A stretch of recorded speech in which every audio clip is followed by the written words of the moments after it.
Bonsoir à tous. Monsieur le Président de Jean-Martinique, Monsieur le député, Monsieur le maire de Fort-de-France, Mesdames, Messieurs les élus, chers collègues, Madame la Présidente, Mesdames, Messieurs les membres de l'association de l'Union des commerçants de Fort-de-France, Foyalais.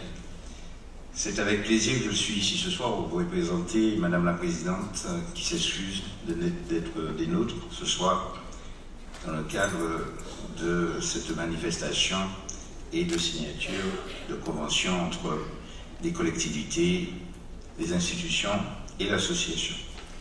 Je dirais que pour moi-même, après avoir entendu écouter Monsieur le maire de Fort-de-France en tant que maire des Trois-Îlets, c'est avec, là aussi avec enthousiasme, lorsque les commerçants se regroupent, s'unissent pour une action commune, essayant de redynamiser l'activité commerciale sur les territoires.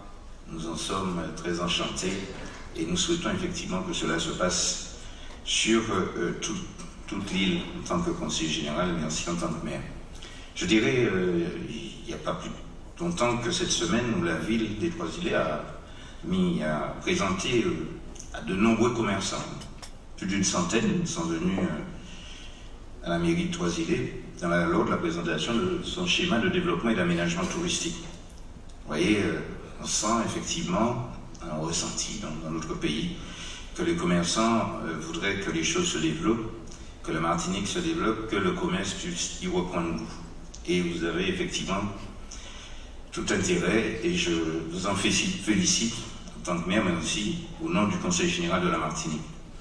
Je dirais aussi, je suis un Foyalais, pas de souche, mais depuis fort longtemps, depuis 1965, je dirais depuis la classe de 6e, je suis à Fort-de-France, j'y ai travaillé pendant une trentaine d'années aussi, donc je fais partie de cette clientèle potentielle.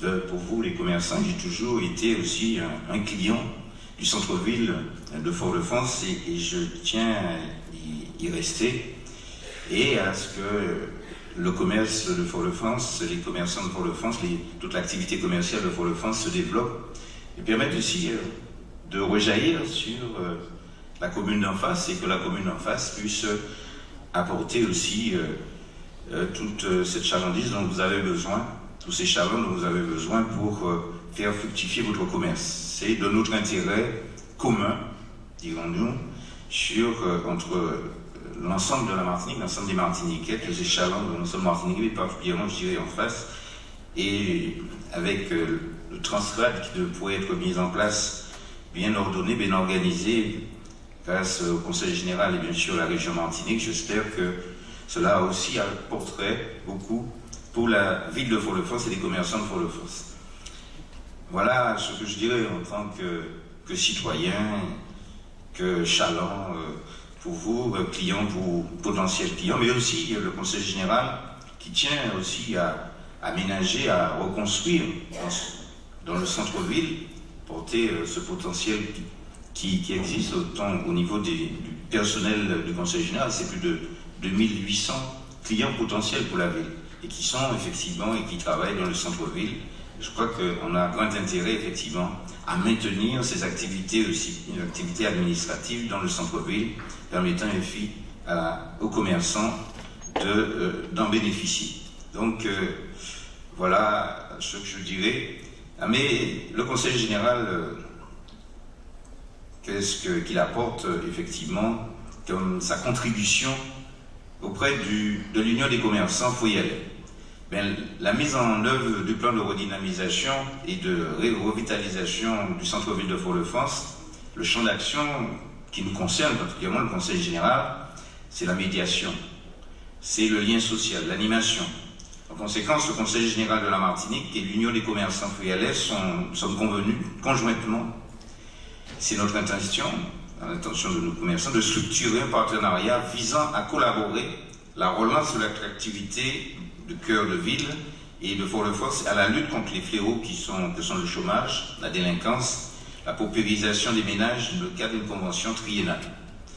Eh bien, cela qui est convenu est arrêté. Les partis, nous devons développer cette convergence dans leur approche en question de la médiation, mais surtout du lien social, afin d'améliorer cette attractivité dont vous avez grand besoin. On a parlé de l'assise tout à l'heure, mais le Conseil général doit aussi apporter ses efforts auprès de l'assise pour conforter l'action de l'assise. Cela aussi est du rôle du Conseil général. Le Conseil général pourra contribuer aussi financièrement dans le cadre d'une convention pluriannuelle auprès de vous pour mettre en action tout ce qui tourne autour du social, permettant ici aux Martiniquais et Martiniquaises, malheureusement dans une situation difficile, de retrouver leur aisance et nous permettant effectivement au commerce de Fort-de-France d'en tirer profit de l'activité que vous maintenez depuis de nombreuses années.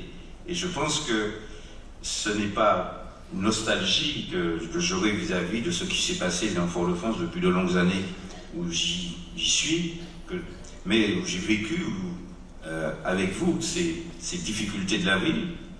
Mais je dirais qu'une association comme la vôtre permettra effectivement aux commerçants d'apporter et d'être plus forts pour que le commerce puisse mieux se développer, et sans pour cela penser que la concurrence qui se développe dans nos centres commerciaux pourrait contribuer à ce que Fort-de-France puisse ne pas répondre aux attentes d'une population qui vient aussi nous visiter à la Martinique. Et je crois que l'ouverture de ce que vous préconisez du samedi après-midi est fort intéressant pour le développement touristique de notre pays. Je tenais aussi à le préciser, à le dire ici ce soir. Merci d'avoir invité le Conseil général à participer, à contribuer à votre action à la Martinique, à votre union des commerçants pour le. Merci. Merci, monsieur.